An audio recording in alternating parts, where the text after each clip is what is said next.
In the first video, we covered the first part of the behavior intervention plan, and that was comprised of questions 1 through 4, and those questions are related to describing the behavior.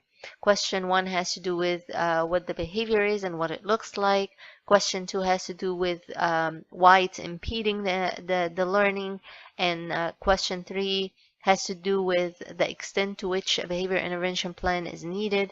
And then question 4 is a description of the frequency, intensity, or duration of the behavior. So once the behavior has been thoroughly described, we move on to the strategies that need to be put into place to help support the behavior, the target behavior, and eliminate the problem behavior. The next part of the plan is called prevention. And the prevention piece is where you examine the surroundings of the behavior. You examine the environmental factors and discover what in the environment might be causing or triggering the behavior.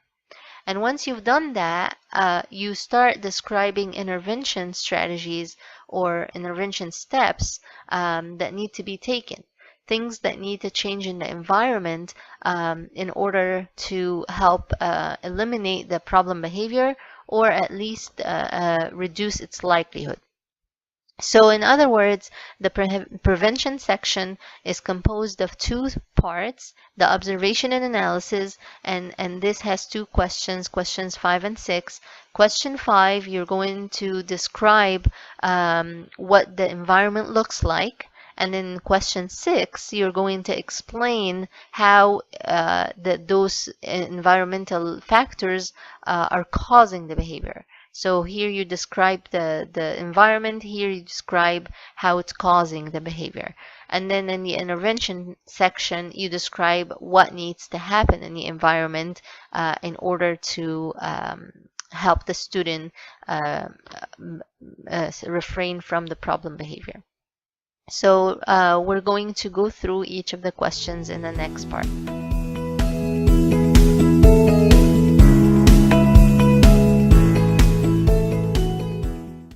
The next section of the behavior intervention plan addresses the environmental factors.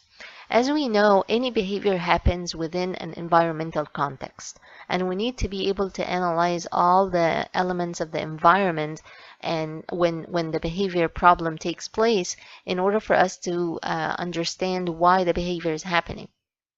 And throughout the plan, these factors may need to be modified or changed or even eliminated if they are proved to be a cause for the behavior to happen. So if you take a look at question 5, it asks what are the predictors for the behavior. So there are normally some predictors in the environment. The behavior may be happening especially around certain people, at a certain time, at a certain place, or with a certain subject. So if we take a closer look at these elements, we will be able to gather a lot of information about the behavior. For example, the physical setting.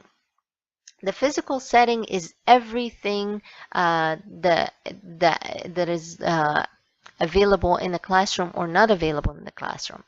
It's from how big the room is to how soft the chair is. So you should take a look at everything where the student is sitting, how noisy the room is, how crowded it is, what is the temperature like, are there materials missing in the environment when this behavior happens. So if you take a close look at what does the physical environment look like when this behavior happens, you may be able to find very important information that will help you address the behavior. Another element of the environment is the social setting. What are the interaction patterns that happen around or that take place around the behavior? Does the behavior normally happen around certain students, or does it usually happen, with certain adults, or in the absence of certain adults? Maybe the student acts this way only when there's a substitute teacher. So this is very important to know as well. The instructional strategies. A lot of time The behaviors happen because the curriculum is not accommodated and it's not modified properly for the student. Sometimes the teachers may not be using best practices of teaching. Is the teaching mainly direct instruction, or are the students having opportunities to interact and use their hands and do projects and discuss? Are they having opportunities for mental breaks? Is the work too hard for the students? Is there differentiation? All these are questions that need to be asked and examined, because a lot of the time, these can be the triggers for the behavior. Scheduling factors. Scheduling is also very critical. Some students start to show negative behaviors at a certain time of the day. Maybe in the afternoons, maybe when they are getting ready to learn about a specific subject. Maybe when there's a change, an unexpected change in the schedule. And sometimes the students benefit from having a visual schedule, and they benefit from someone communicating the change in the schedule with them beforehand. So we need to know what time the behavior normally takes place, and how the environment has or does not have the supports for that. The degree of independence. This is also very critical, because some students may not be independent enough to behave a certain way. In other words, some students may be lacking some functional skills, like just basic communication or functional communication. If they can't communicate their basic needs, this may manifest itself as acting out.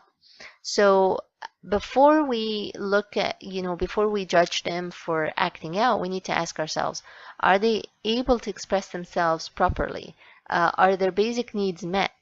And in some situations, the students may require assistive technology to be able to communicate their needs with the adults in school. So we have to also take a deeper look at the independence level and not assume that the student is behaving a certain way before giving them the benefit of the doubt and really looking at their ability level. The degree of participation. Now, if a student sits in the classroom for long periods of time without participating, there's a great chance that they will start acting out. So we need to look at the group size and the amount of differentiation that's taking place in the classroom. Are the students having opportunities to work in small groups, to talk to their peers? Are there collaborative strategies being used? Because lack of participation can very much be a trigger for problem behaviors. Social interaction, and this is a little different from social setting.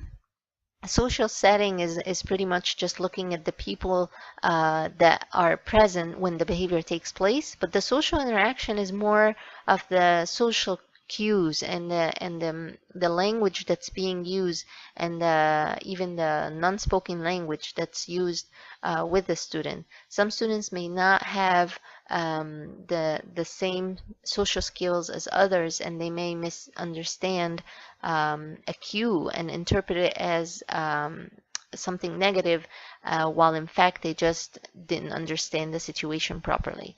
So we need to also look at that. And finally, the degree of choice. Giving the students choice is huge. So when they don't have enough choice, that's a red flag, and we need to examine it as well. We need to ask ourselves, are they having opportunities to make choices about topics of study or instructional activities, or even the incentives that are used to reinforce their behavior?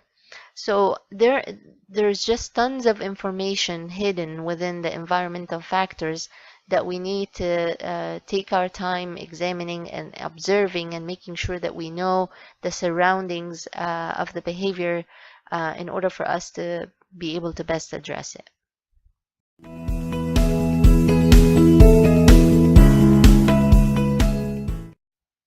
So by answering question number 5, we should now have a clear idea of where and when the behavior takes place. Once we have that in mind, we can start describing why is the student behaving that way given the environment that we described. So, for example, the seating arrangement in the classroom may not be appropriate for the student. The noise level may be the reason. The size of the desk, maybe the student is uncomfortable in the desk, and that's why he or she is fidgety and is unable to stay focused. Maybe he or she needs some sensory support. Maybe they need a seat cushion. So these are now that the picture starts to get clearer. Once we have a clear picture of what the environment looks like, we can also identify things like the student is gaining attention from the misbehavior. He's not getting enough attention for positive behavior, so he's resorting to acting out in order to get peer attention or peer status. So maybe we need to restructure the culture in the classroom and the environment in a way to praise and reward positive behavior, and not only give attention to the student when they do something wrong. Maybe we need to give them more frequent positive attention. So these once you figure out the relationship and the social interactions around the problem behavior, you can identify the problem. You can identify the causes here in question 6, where again we're discussing what supports the problem behavior. What is the cause or the whatever it is in the environment that's supporting the behavior. Sometimes, and a lot of times actually, certain things may be missing from the environment, and that's why the student is acting the way he or she is. For example, sometimes we assume that students know how to do things. Maybe the student needs to be explicitly taught how to transition from one activity to the other. Maybe procedures are not clearly communicated with the students. And this may work for a lot of kids, but for students with disabilities, sometimes we need to take a deeper look at what we're doing and make sure we're explicit enough. We need to make sure that what we're communicating with them is clear to them. It's not just enough that it's clear for most students. Sometimes we need to do a little extra to make sure they understand it the way we intend it. Another very popular one, I'm sorry, a very common one, is rules, expectations, alternatives, and consequences. We assume that kids know what to do in many instances, and that's not always the case. So we need to be very explicit and specific as what the rules are. We need to have them posted. What are the expectations? Not just the rules, the general rules, but what do I expect when I assign this task? What do I expect when I ask you to discuss something with your peer? Sometimes role play is very helpful. It makes the concept a lot more concrete to the students. In other cases, videos can also be helpful, and even just simply using pictures, especially for the primary grades. So being specific, so if we're not specific, that could be a cause of the problem. So the rules and consequences were not clearly communicated with the student. Another major problem that we sometimes are responsible for is when we are not consistent. So one day I expect you to do this, but the next day I expect you to do something different. Lack of consistency and lack of routine is very likely to cause a lot of problems in the classroom. So we need to help whenever a student is acting out. It's normally not because the student wants to behave badly or wants to be unsuccessful. A lot of the time they just don't know how, or they don't have the right tools. So it's very important that we take a step back and examine our own practices and see if we have the right things in place. So again, making sure we're explicit, making sure procedures are taught very clearly, the task structure and the positive reassurance have not been provided to address anxiety. A lot of time also, again, we forget to reassure the students that it's okay to make mistakes, that it's okay if you don't get the final answer as long as you try. And we forget to praise small steps of progress. And that's why the students don't feel successful, and they may resort to acting out instead of trying their best on the task. So just a lot of positive reinforcement, 4 to 5 praises. Before we mention one negative thing, we should at least give the student 4 to 5 positive comments first. The cause or the environmental factor that could be a reason for misbehavior is also if the student is nonverbal and they haven't been provided with the assistive technology they need. It's obvious if someone doesn't have the tools that they need, there's always a chance that they will start acting out. Conflict negotiation and resolution skills have not been taught. Again, this goes back to teaching skills. We shouldn't assume that all the kids know or have the skill set to how to behave or how to interact successfully in the school setting. A mentor relationship with a supportive adult have not been established.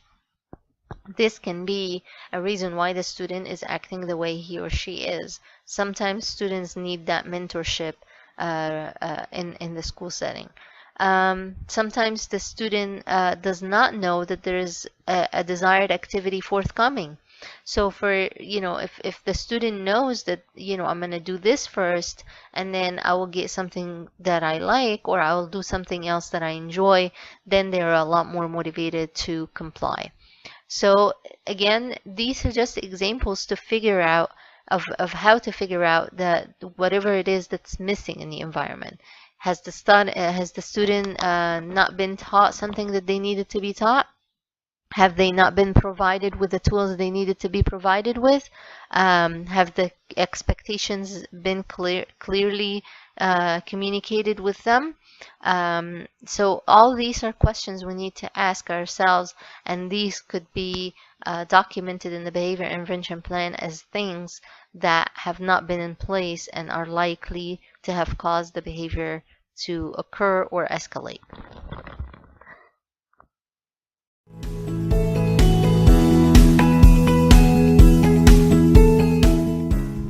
Now we are going to complete the intervention piece of this part of the BIP. In the intervention piece, we're supposed to describe the environmental changes, structure, and supports that are needed to help remove the problem behavior or support the student behavior. We will need to describe changes in time, space, materials, interactions that are likely to cause the behavior or trigger the behavior. Now, when we answer question 7, we have to be careful that we are supposed to directly address the triggers or the predictors that we identified in questions 5 and 6. So we're going to take one by one from the predictors and explain how this is going to be changed. So for example, if one of the triggers is that the seating there's a problem with the seating, the student is uncomfortable in the chair, then the change that needs to happen is to provide him with comfortable seating. If one of the predictors is that the student is having negative interactions with a specific peer or even with a teacher, then we need to describe how this interaction is going to change. Are we going to pair the student up with someone different? Are we going to have him sit somewhere away from that peer? If the interaction has to do with the teacher, maybe the teacher is using a threatening voice or a stern voice, and that is a trigger for the student. Maybe the student needs a calmer tone of voice and an assuring tone. So that will need to be described here. So basically, we take each of the predictors and explain how this needs to change in the environment. Let's look at more examples. So if we go to the desk reference, we have some examples for each of the environmental factors. So time changes could be giving more or less time on a task. If that was identified as a predictor, then this needs to be, this could be how the environment will be changed. Providing a break after 15 minutes of work. If the student is tired or the work is too overwhelming for him or her. Allowing completion of tasks in parts or chunking the assignments, giving the student time to finish assignments at home. So all these are related to, giving the student accommodations for completing the work, if that was identified to be one of the environmental triggers or predictors. Teaching a closure system. So that it would be beneficial sometimes when the student knows when he or she is done. They have a checklist, or they just, they have a specific number of problems that they need to complete. This gives them a sense of achievement, and it gives them an end goal to look forward to. Signals could be given when transitions are about to come. I know of some students that had difficulty transitioning because they took too long to get ready or pack up or things like that. And it helped them when the teacher counted down from 10 to 1, so they knew how fast they need to be ready for the next activity. So something like that could be a change that needs to happen in the environment. Space changes are also very useful. So sometimes it's helpful if the student sits near the board, or if the student is assigned a certain support buddy. In many instances, having a buddy is a good strategy for students.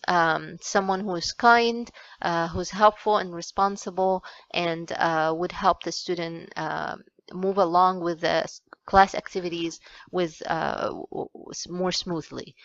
Different work areas could be clearly identified. Sometimes it's just as simple as making different stations or different work areas in the classroom. This can be very helpful. Providing the student with a study corral. This is also very helpful when the student is struggling with staying focused and with getting distracted often. If the student is highly sensitive to touch, maybe teaching the student that they can have their own personal space. Or maybe just giving them a cushion, or maybe providing them with an alternative desk or seat. In some cases, certain students may also struggle with maintaining their own personal space, and setting boundaries for them can be very helpful. So something like putting tape on the ground to identify their personal space could be very helpful.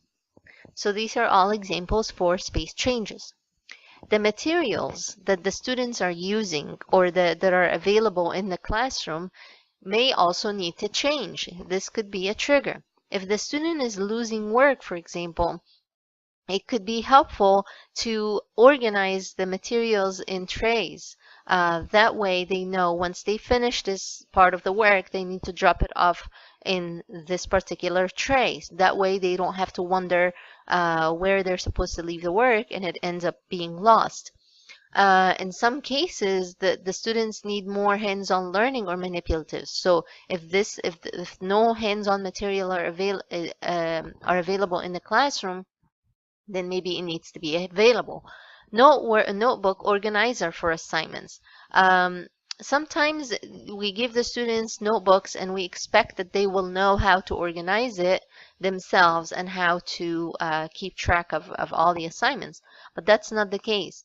Sometimes just teaching the students how to tab the pages or how to put sticky notes is a piece of the puzzle. Enlarged print size for students who have difficulty who are having visual impairment or difficulty reading.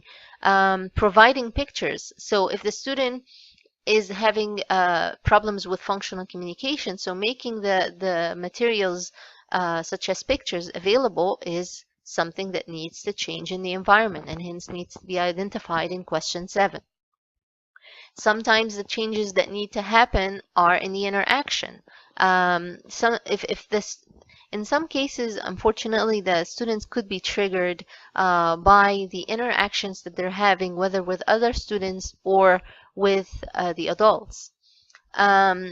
Every child is different, and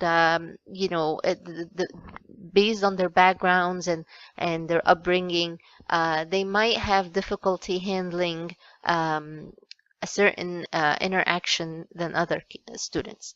And it's a growth process, and we need to give them time to develop a healthy um,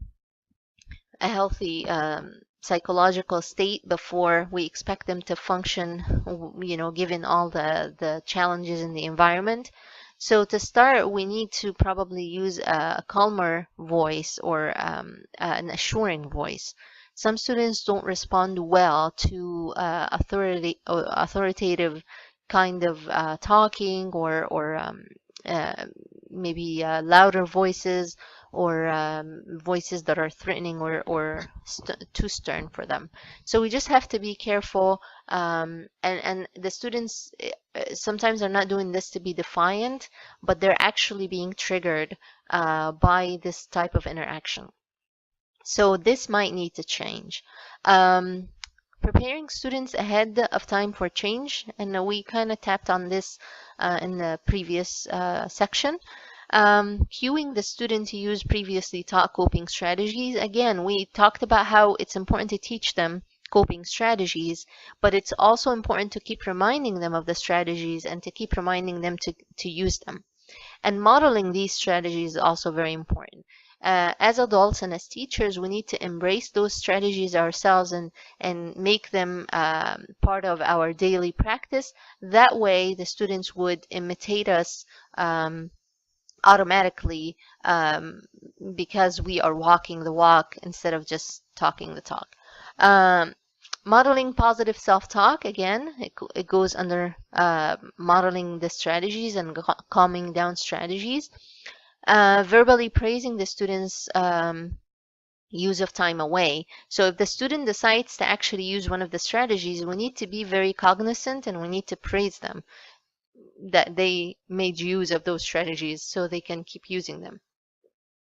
And giving them time away and walking away time are very good strategies, because by the time the kids calm down or they go for a quick walk, they are able to calm down and regroup and are able to engage in the classroom activities again. But we just have to be careful when we ask them to utilize these kinds of strategies, because the tone of voice we're using, again, makes a huge difference. When we make it sound like it's a punishment or that's the naughty corner, it's not effective at all. And a lot of times the kids rebel and they don't want to make use of those strategies. We have to make it, we have to communicate it in a way that shows them that that's a good strategy and that's a good tool, and those are the kinds of things that we need to do when we are angry or when we are having crises. So just keep in mind that the tone of voice and the way we communicate things is very important. Teaching peers to provide a specific interaction. Again, when we teach strategies and when we try to change the environment, we have to try to make it a culture in the classroom rather than just a single experience. if we try to teach certain strategies to the student alone in isolation, it's not going to be as effective. But if we teach it to the entire classroom and make it a habit that everyone is using those strategies, and the students start even reminding each other of those strategies, it's a lot more effective. It becomes more of a culture. So that's another change that may need to happen in the environment sometimes. Um, Allowing the students to go to an alternative setting, but again, don't use it like the student, don't communicate it in a way that the student is being kicked out of the class, because then they won't be wanting to come back to the class. They will feel rejected. It's just calmly explaining to them that they just need time away so they can regroup, and having being in a different environment is going to help them. And then this can be very helpful when there's a substitute teacher in the classroom who may not be aware of the background. So, but again, we just have to communicate it in a positive way. Providing more reassurance before lessons.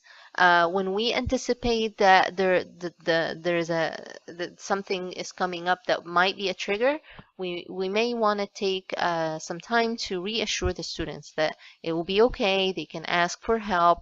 There is no threat, and there is help available for them.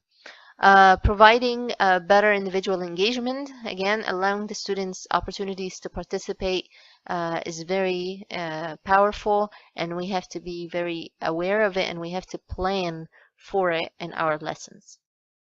So these are all different ways of how we can change the environment to be better suited and to prevent a lot of behaviors from happening. If we make some changes to the time, to the space, to the materials and the way they are organized, and to the interactions in the classroom, a lot of behaviors can be eliminated in the classroom.